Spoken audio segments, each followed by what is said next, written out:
Estamos falando sobre o evangelho de hoje, no qual Jesus diz que se não acreditardes que eu sou, morrereis nos vossos pecados. A fé não é apenas um caminho para a vida eterna, né? Mas também um pilar que nos dá força para enfrentar os desafios diários.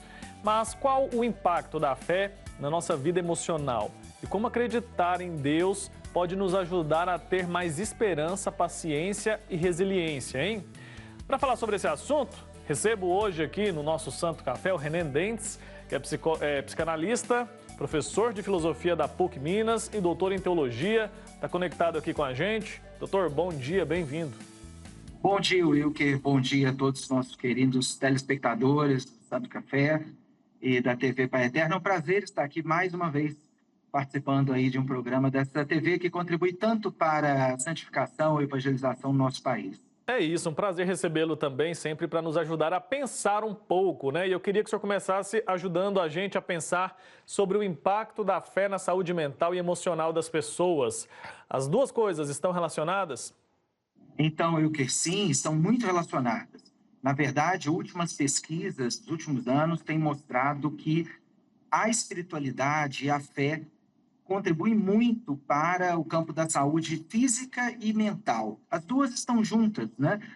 Se prova hoje também pela psicossomática que a saúde mental ela afeta a saúde física e vice-versa. E a espiritualidade ela traz uma espécie de integração do ser humano. Quando há esperança, quando há uma visão mais otimista em relação à própria vida, né? E quando você tem um sentido na vida tão assim forte que a fé traz, a saúde mental e física, ela é muito agraciada por isso, né? Ajuda muito no processo de saúde integral do ser humano. Então, uma espécie de auto-organização do corpo humano com o mundo, uma integração alma, espírito, corpo. Sem dúvida, hoje, pesquisas médicas têm mostrado esse caminho e também na saúde mental. Entendi. E como que a crença em Deus pode ajudar no enfrentamento das dificuldades? O senhor está dizendo aí, então, que, por exemplo, uma pessoa que sofre com uma depressão, que sofre com uma ansiedade, ela pode, de algum modo, ser beneficiada caso ela tenha uma fé fortalecida? Sem dúvida. Aí, Will, que a gente precisa diferenciar as questões da depressão, que são frutos assim, de traumas do passado, da formação de personalidade, do inconsciente, elas devem, claro, ser tratadas por um profissional do campo psíquico, né? Seja um psiquiatra, um psicólogo, um psicanalista, mas, claro que esse aspecto está relacionado a um elemento de estudo da saúde mental, que não vem à consciência de uma forma tão clara. Mas uma vez que a pessoa tem uma fé fortalecida, uma fé madura, eu diria assim, ela consegue se recuperar mais facilmente. Por quê? Porque a fé nos ajuda a abrir ao outro. E outro aí é uma dimensão muito ampla, né? Outro é o mundo, outro é Deus no mundo, outro é os outros ao nosso redor, e nos ajuda em alguns aspectos muito pontuais. Por exemplo, no perdão. O perdão é um tema que eu trabalho há anos, né? Inclusive escrevi um livro ano passado pelas Paulinas, Perdão, Diálogos entre Filosofia e Teologia. É, o perdão é um processo que nos ajuda a curar. Então, aqueles traumas lá de trás, pessoas que nos fizeram muito mal, muitas vezes nós ficamos rodeando esse trauma, essa afetação, e não conseguimos nos libertar. Aí faz mal para a saúde mental, faz mal para a saúde física, mas quando nós temos uma abertura ao outro, que possibilita o perdão, nós podemos ser curados mais facilmente. Então, é um exemplo prático de pessoas que têm uma espiritualidade, que acredita para além deste mundo, né, que tem um sentido da vida como uma esperança na vida eterna, perdoam mais facilmente e, como consequência, também são curados mais facilmente. Muito bem, interessante ouvir o senhor falar, porque até um tempo atrás a gente tinha religião e ciência como antagônicas, né?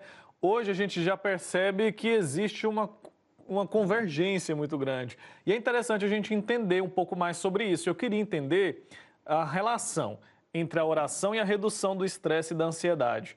A gente pode Uhum. também fazer uma relação sobre isso? Não tenho dúvida, Wilke, que podemos sim.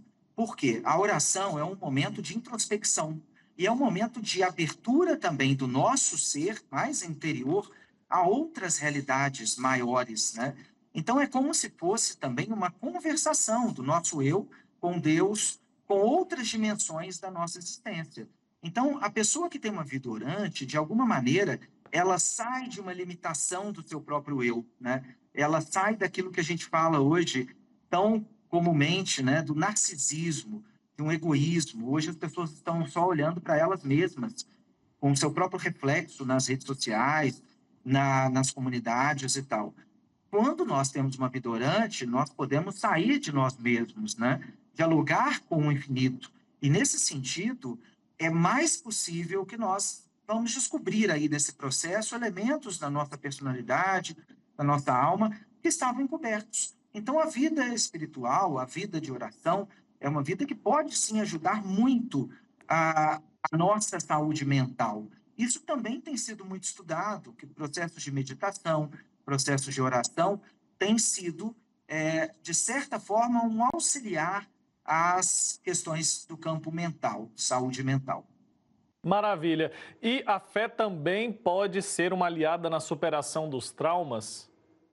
Sem dúvida, quando a gente tem um trauma muito forte lá na infância, muitas vezes nós ficamos paralisados e a nossa vida vai rodeando aquele trauma.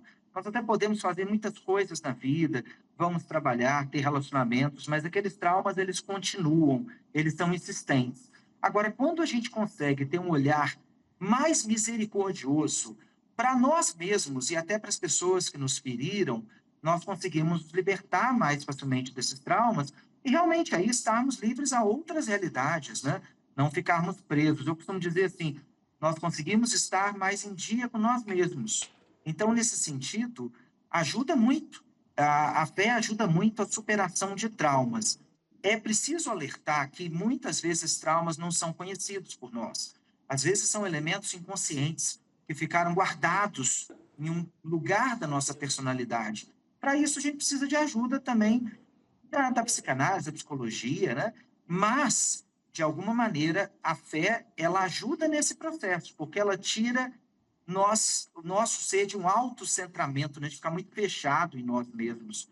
E aí essa abertura já é um pontapé assim, inicial para a cura. Então, eu costumo falar, como o próprio Papa Francisco, né? Ele, há alguns anos, revelou que fez análise, né?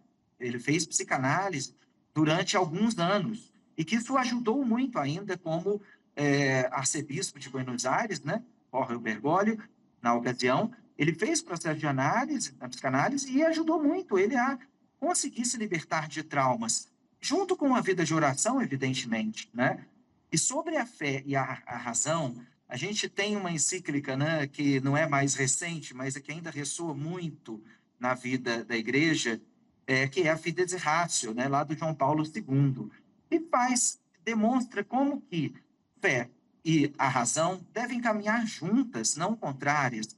A razão sem a fé, ela pode ser cega, ela não pensa em elementos éticos, por exemplo, né? E a fé sem a razão, ou a ciência, por exemplo, pode ser também algo muito individual, muito fechado. E aí não colabora como deveria colaborar para o mundo, para as realidades que nos circundam, né? Então as duas devem andar juntas, fé e razão, fides ratio. Maravilha. Renê, muito obrigado, viu, pelo seu tempo aqui com a gente. Volte mais vezes para que a gente aprenda mais aqui com você, tá bom? Um Eu abraço. que agradeço. Uma boa semana a todos. Boa semana. Tchau, tchau.